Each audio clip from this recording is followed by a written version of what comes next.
மும்மை நாயன்மார்களது குருவருளினாலும் அருணந்தி சிவாச்சாரியார் அருளிச் செய்த சிவஞான சித்தியார் என்னும் நூலை சிந்திக்கக்கூடிய மிகப்பெரிய சிவபுண்ணியத்தை நாம் அதற்கு அருள் செய்த குருவருடையும் திருவருடையும் போற்றி கேட்டே சிவபுண்ணியம் பெறுகிற தொண்டர்களின் திருவடிகளையும் சிறமேல் கொண்டு மனம் மொழி மெய்களாலே வணங்கி. நண்பர்களே, சிவஞான சித்தியாரிலே 8ஆம் நுட்பா சிந்தித்துக் கொண்டிருக்கிறோம். அந்த 8ஆம் நுட்பாவினுடைய சிவஞான போத நுட்பாவினுடைய கருத்தை அருளந்தி சிவாச்சாரியார் 48 பாடல்கள்ல காட்டு. இந்த ஆன்மா எந்தெந்த வகையில அது ஐம்புல வேடரின் அயர்ந்து கிடக்கிறது என்பதை பற்றி இறைவன் குருநாதராக வந்து முதலில் மலம் அகற்றுவான். இரண்டாவது, அந்த மல சம்பந்தத்தோடு இருக்கிற ஆன்மாவை அந்த புலன்களிலே இருந்து நீக்குவான். மூன்றாவது, தான் ஆக்குவான். நான்காவது, மலரடி கீழ்வை. 4 கூறுகள் காட்டுகிறான்.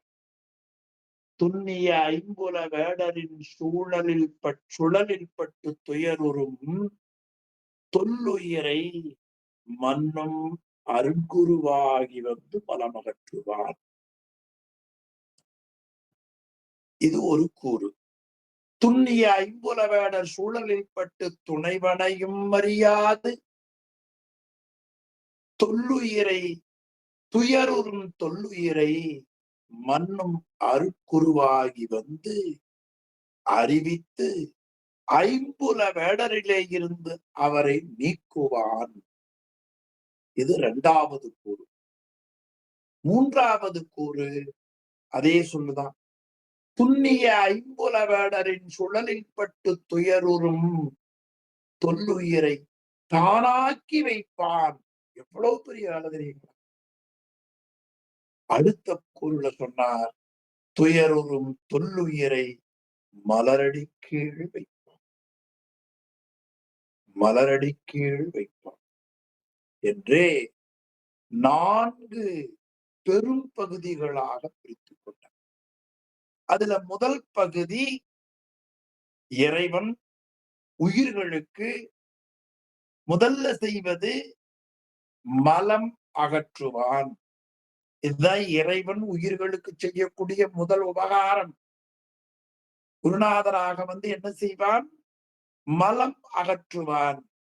அப்படி வருகிற பொழுது குருவாக வரும்.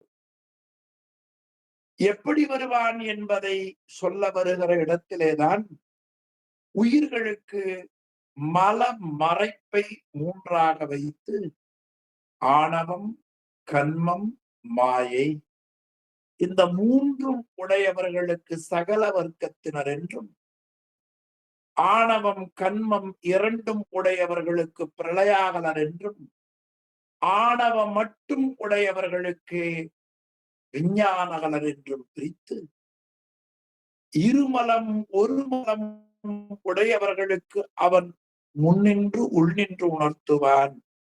சகலருக்கு குருவாக வருவான். இதே நல்ல நினைவில் வைத்துக் கொள்ள வேண்டிய தொடர் என்பதால் சிறியே உங்களுக்கு நினைவூட்டி. ஆக குருவடிவாக வந்து மலமகற்றுவான் என்பதை 254வது பாடல் நமக்கு காட்டு. அப்படி அவன் குருநாதராக வந்து உயிர்களுக்கு பாசம் நீக்கம் செய்யும் பொருட்டு தீக்கை செய்வான். தீக்கை, தீ கூட்டல் கை. தீ என்பது கெடுத்தல், கை என்பது கொடுத்தல். மலத்தை கெடுத்து சிவத்தை கொடுத்தல். சிவஞான முனிவர் உரை. வேற எங்கேயும் பார்க்க முடியாது. எதை கெடுப்பான்? மலத்தை கெடுப்பான். எதை கொடுப்பான்? சிவத்தை கொடுப்பான். அவர்தான் கொடுக்ககிலா வரம் கொடுக்கும் கோழிலி எம்பெருமான் என்று திருஞான சம்பந்த சுவாமிகள் நமக்கு காட்டுகிற பதிகத்தால் உணரலாம். அப்படி அவன் செய்கிற தீக்கைகளுடைய வகைகளை பற்றி 255வது பாடல்ல பார்த்தோம். ஆசான் பாச மோசம்தான் பண்ணும்படி, அது 255வது பாட்டு தாங்க. பலவிதமாம், இந்த பலவிதம்ங்கிற சொல்ல இந்த படிக்கு அடுத்தது வைத்து உரை பண்ணுங்க. சில பேர் எழுதினால் அதை கொஞ்சம் ஞாபகமா கூட வைத்துக் கொள்ளலாம். ஆசான் குருநாதர், பலவித ஆசான், அந்த பலவிதங்கிற சொல்ல வச்சுக்கங்க. ஆசான் நம்முடைய குருநாதர். பாச மோசம்தான் பண்ண, முன்பாட்டில் என்ன படிச்சோம்? இறைவன் குருவாக வந்து சகல வர்க்கத்து ஆன்மாக்களுக்கு மலம் அகற்றுவான்.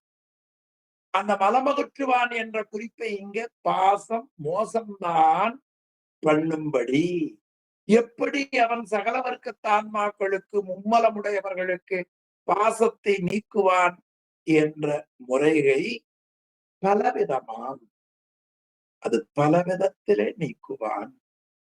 அது என்னென்ன தெரியுமா? நயனம், அருள், அருள் பரிசம், வாசகம், மானதம், அழகில் சாத்திரம், யோகம், ஔத்திராதி அநேகம் உள. மிக உயர்ந்த இடம். ஒன்றே அவன் திருநயனத்தால் தீக்கை செய்யும். சில பேர் உலகில சில கண்ணு பட்ட அந்த கண்ணு முருந்தார்.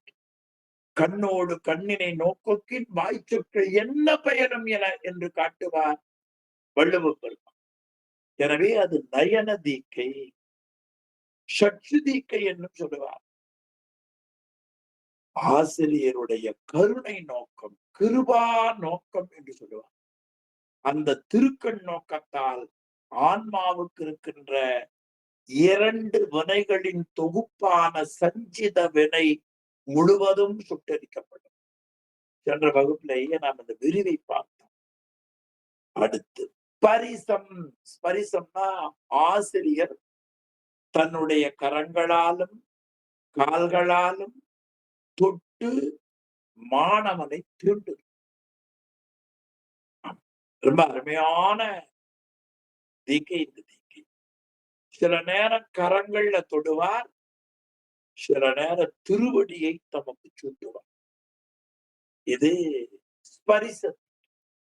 அடுத்து வாசக தீக்கை, அது சொற்களால் சொல்லுவது வாசக தீக்கை. அப்படி அந்த வாசக தீக்கை இருப்பவர்களுக்கு, தீவிர பக்குவத்தில் இருப்பவர்களுக்கு ஒரே மொழியாக சொல்லுவார். மந்த பக்குவம் இருப்பவர்களுக்கு சிற்சில மொழிகளால் சொல்லுவார். மந்ததர பக்குவர்களுக்கு நானாவித உபாயங்களால் சொல்லுவார். தீவிரதர பக்குவருக்கு திரு நோக்கமே போதும் பஞ்சாக்கரத்தை உபதேசி. இந்த 4 தரம் பிரித்தார். மந்தம், மந்ததரம், மந்தம், தீவிரம், தீவிரதரம். அது எந்த செயலையும் சொல்லலாம். சில பேர் சாப்பிட போலாமா அப்படின்னா ஒரு 10 பேர் இருக்கிறாங்க. சில பேர் இப்ப வேண்டாம், 9 மணிக்கு போலாம். சில பேர் வேண்டாம் இருப்பான். சில பேர் கொஞ்சம் போலாம்பா. சில பேர் வேகமா போய் சாப்பிட்டு இருப்பான். அப்ப இந்த 10 பேருடைய செயல்பாடுகள் இருக்கிற பிரிவை 4 அடக்கினார்கள். இது போல மனித வாழ்க்கையிலே பிரம்மச்சாரி முதலாக சன்னியாசி ஈராக மனித வாழ்க்கையின் இருக்கிற நிலைப்பாடுகளை 4ஆக பிரித்தார்கள். வள்ளுவ பெருமான் 2ஆக பிரித்தார். இல்லறம், துறவறம் என்று காட்டி. எவ்வளவு பெரியவர்கள் எப்படியெல்லாம் காமிச்சிருக்கிறாங்க. அப்படி அந்த 4 நிலைகளிலே வாசக தீக்கை. அடுத்த தீக்கை மானதமும். ஆமா. அழகா 2வது வரியில் பாத்தீங்கன்னா மானதம். அந்த மானதம் என்பது பாவனை மிக்க நூல் உபதேசம். ஆசிரியர் தன்னுடைய மாணாக்கனை பார்த்து அருளுருவாக பாவித்து மாயாமலத்தை நீக்கும். இது நல்ல ஆசிரியரிடத்துல தொடர்புடையவர்களுக்கு கொஞ்சம் கொஞ்சம் சொன்னா புரியும். இப்ப பெயரளவுல அமைத்துக் கொள்ளுங்கள். அடுத்து சாஸ்திரம். அதன் வழியா ஒரு தீக்கை. சாஸ்திரம் தீக்கை என்பது என்ன? இப்ப நான் படிச்சுட்டு இருக்கிற பாருங்க, சிவஞான சித்தியார். அதுல என்ன சொல்லப்பட்டிருக்கிறது? பதியினுடைய இலக்கணம், பசுவினுடைய இலக்கணம், பாசத்தின் இலக்கணம். பதிக்கு என்ன சிறப்பு? முற்றறிவுடையது. பாசத்துக்கு என்ன கீழ்நிலை? அறிவித்தால் அறிவு. பசுக்கு. பாசத்துக்கு என்ன? கருவிகளால் அறிவு. இப்படி இந்த 3 பொருள்களை பற்றி இலக்கணை தெரிந்து கொண்டு பசுவாகிய உயிர் பாசத்தை விட்டு பதியை அடைதல் முக்தி. என்ன தொடர் பார்க்க? பதி, நடுவுல பசு, அப்புறம் பாசம். பசுவாகிய நீ இந்த பாச தொடர்பை விட்டு பதியாகிய இறைவனை சேர்ந்தால் உனக்கு பேரின்பம் என்று இந்த சாஸ்திர நூல்கள்ல சொல்லப்படுகிற செய்திகளை முறையாக சொல்லுவதற்கு சாஸ்திர தீக்கை என்று பெயர்.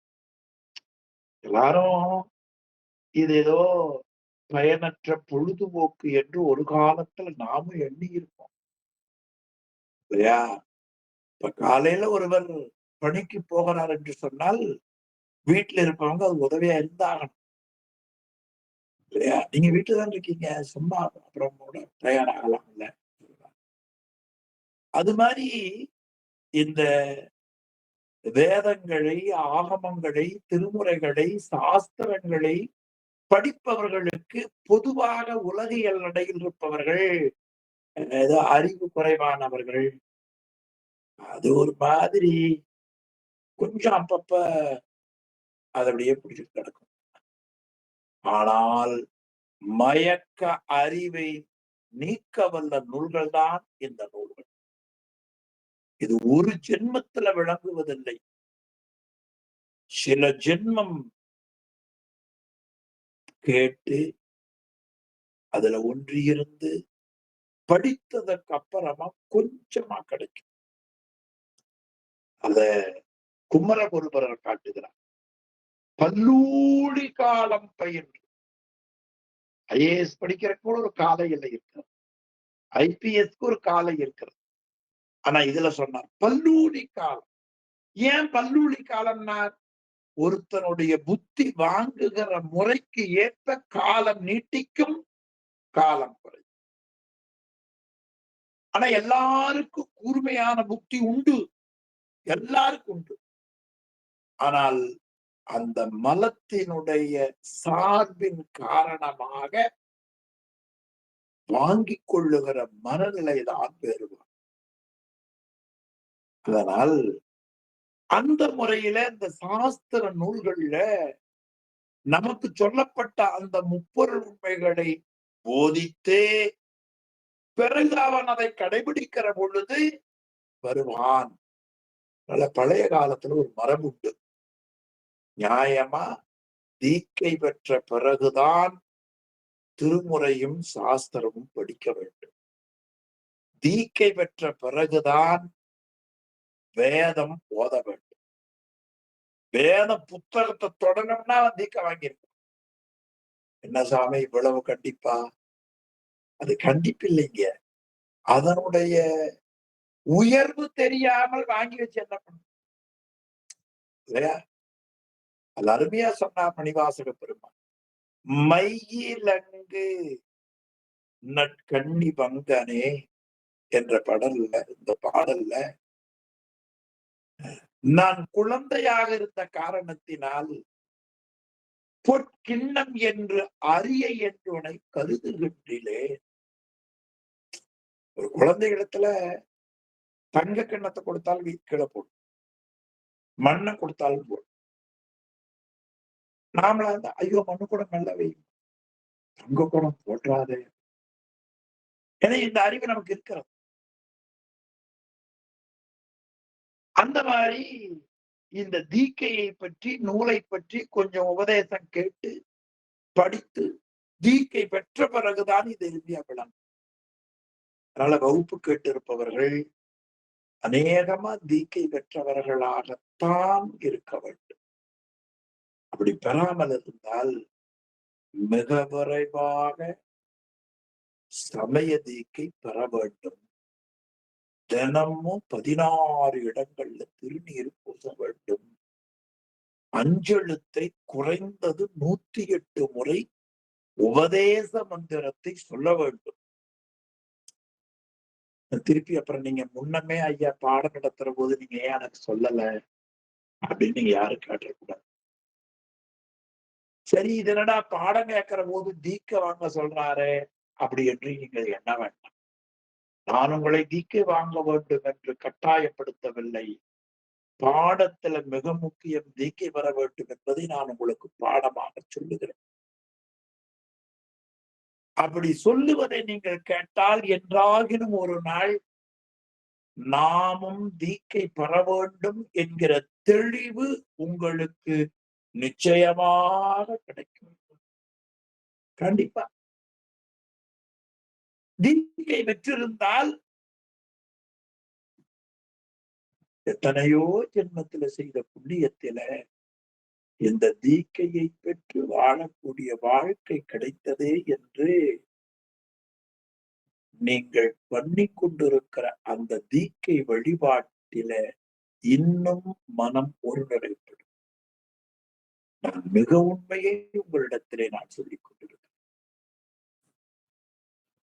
மிக அருமையான பகுதி.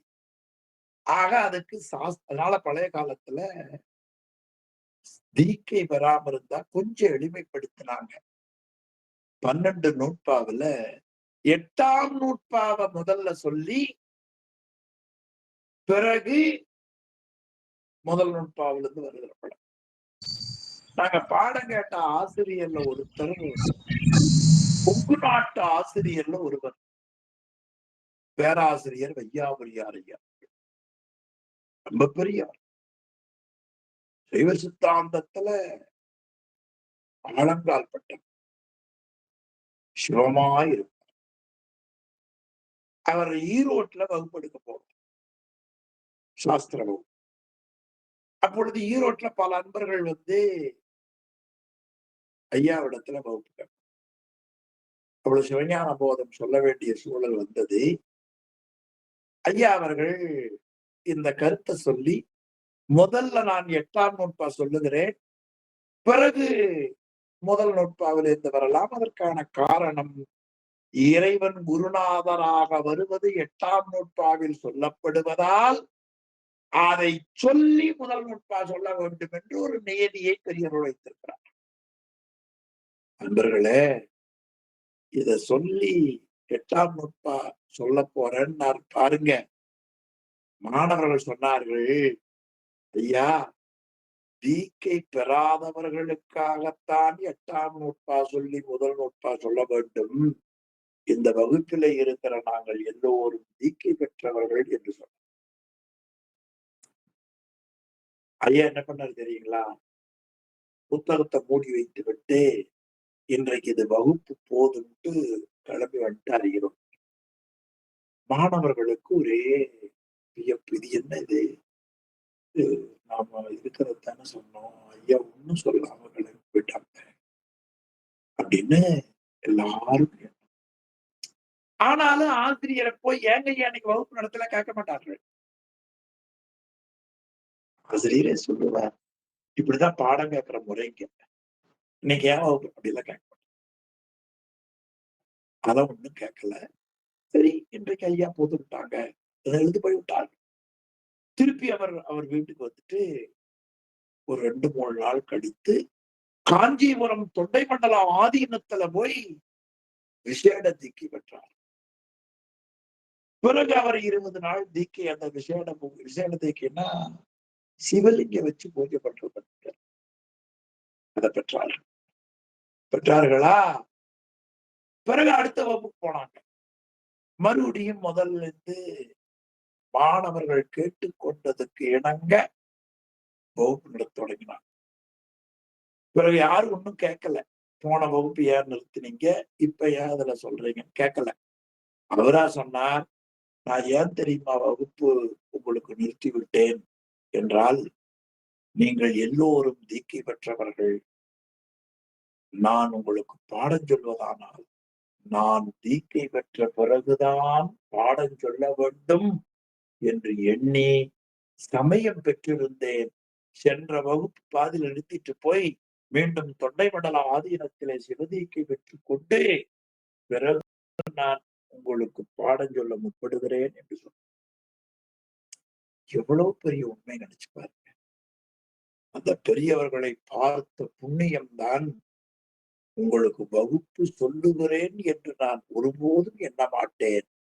உங்களை வணங்குகிற அறிவை நான் பெற்றிருக்கிறேன் என்று உறுதிப்பட சொல்லுவேன். உறுதிப்பட.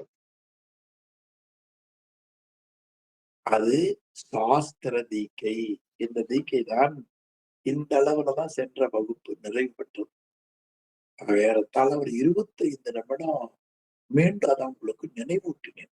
நினைவில் கொள்ள வேண்டிய பகுதி என்பதால. அடுத்தது பார்த்தால் யோகம். அழகில் சாஸ்திரம் அடுத்ததுக்கு யோகம்.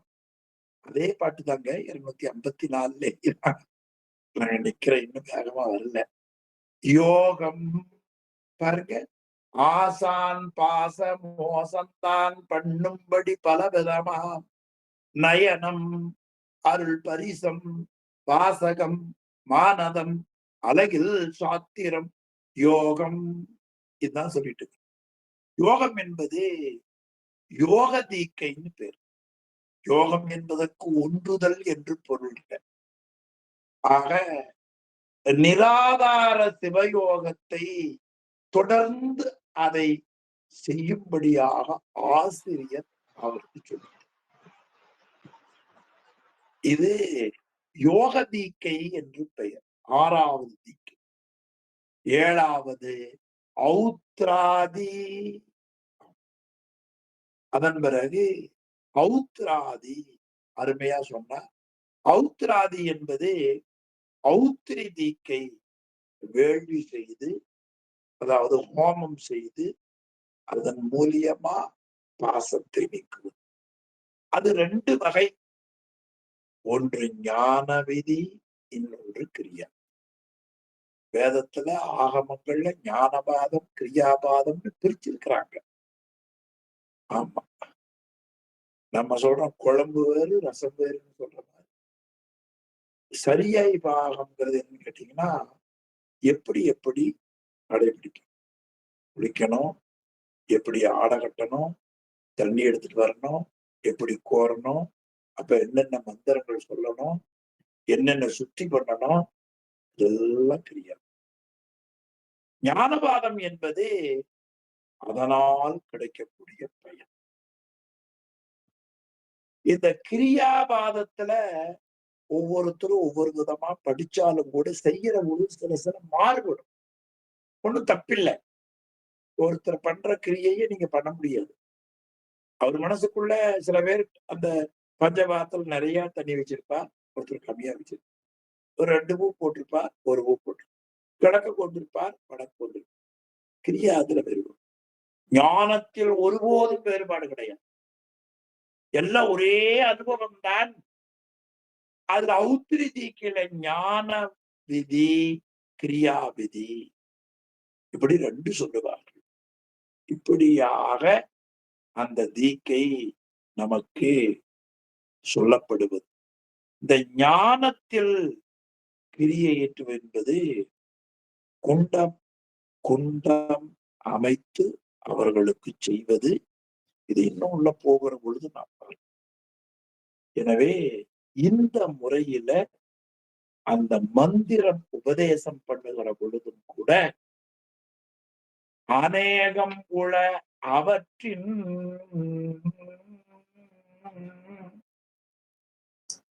அநேகமுள இவற்றின் அவுத்திரி 2 திறனாம்.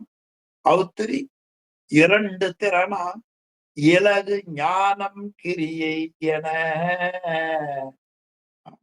ஞானம் கிரியை, ஞானாவதி கிரியாவதி என இருவகைப்படும். 2 திறனாம் இலகு ஞானம் கிரியை என 2 திறனாம். ஞானம் மனத்தால் கிரியை ஏற்றுவது. ஞானம் மனத்தால் கிரியை ஏற்றுவது. அவன் ஞானம் என்பது ஞானாவிதி இந்த குண்டல மண்டலங்கள் வெளியில இல்லாம மனதுக்குள்ளேயே ஞானாசிரியர் செய்வார். ஞானம் மனத்தால் இயற்றுவது கிரியை எழில் குண்டம் மண்டலாதி நிலவு வித்து செய்தல். கிரியா விதிதான் அந்த ஞான விதியில உள்ளுக்குள்ள செய்வது உண்டு. அப்ப அவுத்திரியில ஞானம் கிரியைன்னு 2. இந்த ஞானம் உள்ளுக்குள்ளேயே செய்வது. கிரியை என்பது வெளிய குண்டல மண்டலம் போட்டு செய்வது. அந்த கிரியையில 2 பிரித்தார்கள். கிரியா விதிதான் இன்னும் நிற்பீசம் சபீசம் என 2 நிகழும். ஆக மந்திரம் சொல்லுகிற பொழுது அந்த முதல்ல சொல்லுவது பீஜ எழுத்துன்னு.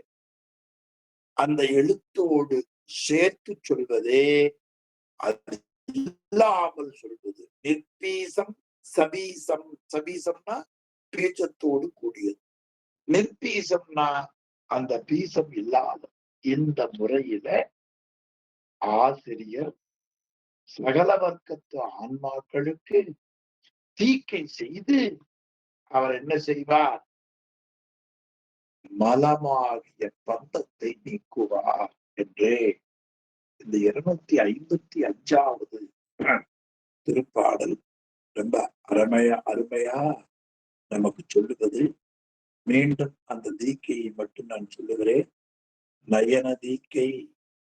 அவர் குருவாக வரக்கூடியவர் தன்னுடைய திருக்கண்களால் பார்த்தல். அடுத்து குருமூர்த்திகள் தங்கள் திருக்கைகளால் தொடுதல் அல்லது காலில் தலை சுட்டல் ஸ்பரிச தீக்கை. திருவாய் மலர்தல் வாசக தீக்கை. அதிலையும் அந்த பக்குவம் உடையவர்களை பொறுத்து அது போல அந்த தீக்கை நமக்கு அறியும். அடுத்து மானத தீக்கை. ஆசிரியர் பாவனையால செய்வது. சாஸ்திர தீக்கை, யோக தீக்கை. சாஸ்திரம் என்பது சாஸ்திர மெய்கண்ட நூல்களை வகுப்பாக சொல்லுது. யோக தீக்கை அவுத்திரி 2 ஞானம் கிரியை. ஞானம் என்பது உள்ளுக்குள்ளேயே குண்டல மண்டலங்கள் அமைத்து ஞானாசிரியர் செய்வது. கிரியாவிதி என்பது கிரியை 2. அது சபீசம் நிற்பீசம். இப்படியாக 10 வகையான செயல்களை இந்த ஒரு பாடலில ஆசிரியர் நமக்கு காட்டுகிறார். 256வது திருப்பாடல் நிற்பீச தீக்கையினுடைய இலக்கணம் என்று ரொம்ப நல்ல